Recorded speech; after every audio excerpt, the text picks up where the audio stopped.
살아가기 위해 일하는 순간부터 우리는 삶의 방향을 다시 묻게 된다.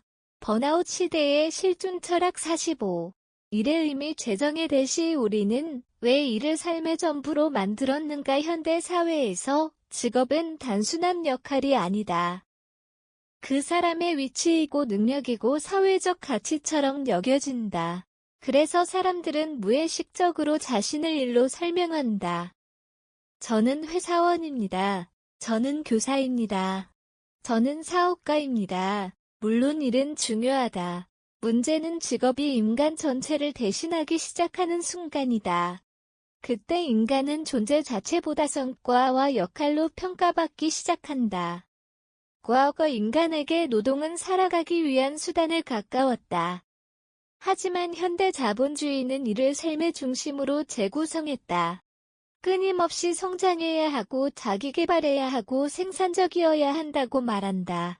심지어 취미조차 도움이 되는 가로 평가된다. 이 구조 속에서 인간은 쉬고 있어도 불안해진다. 아무것도 생산하지 않으면 존재 가치가 사라지는 것처럼 느껴지기 때문이다. 그래서 현대인은 퇴근 후에도 완전히 쉬지 못한다. 몸은 멈췄지만 머릿속은 계속 일하고 있다. 일은 인간에게 의미를 줄 수 있다. 누군가에게 도움이 되고 세상과 연결되고 삶의 방향을 발견하게 하기도 한다. 하지만 일이 삶의 전부가 되는 순간 문제가 시작된다. 왜냐하면 인간은 기계가 아니기 때문이다.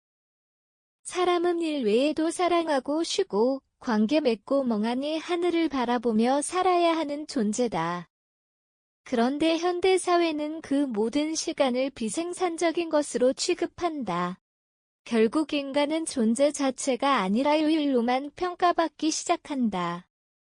그리고 그 끝에는 번아웃이 기다리고 있다. 어떤 사람들은 일을 잃는 순간 무너진다. 퇴사 이후 공허해지고 은퇴 이후 삶의 이유를 잃고 쉬는 날조차 불안해한다. 왜일까? 그동안 자신의 존재를 일에만 연결해왔기 때문이다. 그래서 중요한 질문은 이것이다. 일이 사라져도 나는 나로 존재할 수 있는가? 이 질문 앞에서 우리는 비로소 깨닫는다.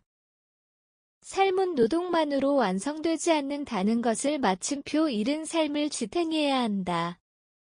삶을 대체해서는 안 된다. 우리는 일을 해야 하지만 일만 하며 살아서는 안 된다. 그래서 이제는 성공 중심의 노동관에서 벗어나야 한다. 일이 많다고 좋은 삶이 아니고 바쁘다고 가치 있는 삶도 아니다.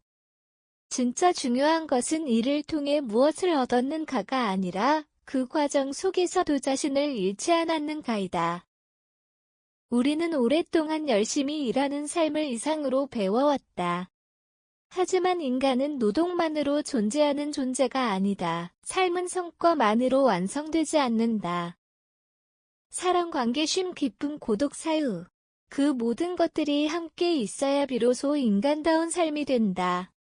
그래서 이제 질문해야 한다. 나는 일을 위해 살아가는가 아니면 살아가기 위해 일하는가?